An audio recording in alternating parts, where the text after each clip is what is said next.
జై శ్రీరామ్. నేను మౌనికా సుంకర. సమాజం రెండు భాగాలుగా విడాయి.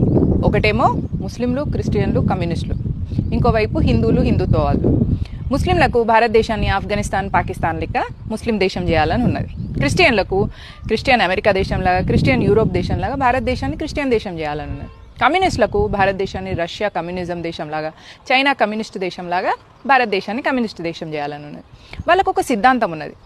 ఇక్కడున్న హిందుత్వవాదులకు భారతదేశాన్ని హిందూ దేశంగా కాపాడుకోవాలని ఉన్నది. ఎందుకంటే ఆఫ్ఘనిస్తాన్లో సేవ్ హిందూస్ అన్నాం, పాకిస్తాన్లో సేవ్ హిందూసే, బంగ్లాదేశ్లో సేవ్ హిందూసే, కాశ్మీర్లో హిందువులు అక్కడి నుంచి వెళ్ళిపోయేలాగైపోయింది. కాబట్టి ఇప్పటికన్నా సోయి తెచ్చుకొని భారతదేశాన్ని హిందూ దేశంగా చేయాలని మానవత్వం ఇట్లాంటి పిచ్చి పిచ్చి అన్ని పక్కన పెట్టి, పేదోడు ఇట్లాంటి నేరేటివ్స్ పక్కన పెట్టి హిందూ దేశాన్ని హిందుత్వంగా ఉంచాలి అని బీజేపీని, ఆర్ఎస్ఎస్ని ప్రెషర్ చేయాల్సిన బాధ్యత మనదే.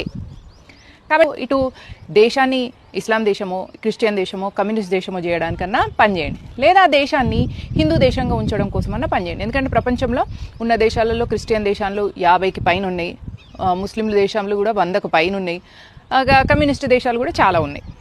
హిందువులకి ఎక్కడుంది దేశం? అక్కడ సేవ్ హిందూస్ అని మొక్కుతుకుంటున్నాం కదా, ఆఫ్ఘనిస్తాన్లో, పాకిస్తాన్లో, బంగ్లాదేశ్లో.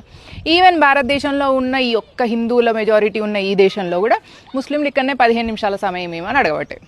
కాబట్టి మీరు అటన్నా ఇటన్నా ఏదో ఒక సైడ్కు ఉండండి.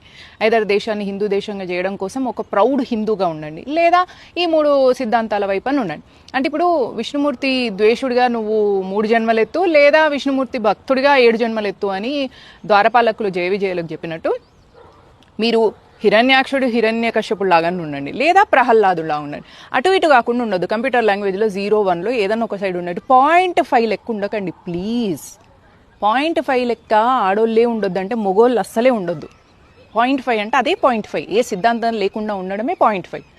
అయితే మీరు భారతదేశాన్ని కమ్యూనిస్ట్ దేశంగా చూడండి, లేదా ఇస్లాం దేశంగా చూడండి, లేదా క్రిస్టియన్ దేశంగా చూడండి, లేదా మనందరం కలిసి ఆర్ఎస్ఎస్ బీజేపీని బలవంతం పెట్టి ప్రెషర్ చేసి భారతదేశాన్ని హిందూ దేశంగా చేసేలాగా వాళ్లకు ఇన్స్పైర్ చేయాల్సిన బాధ్యత మనది. జాగో హిందూ జాగో.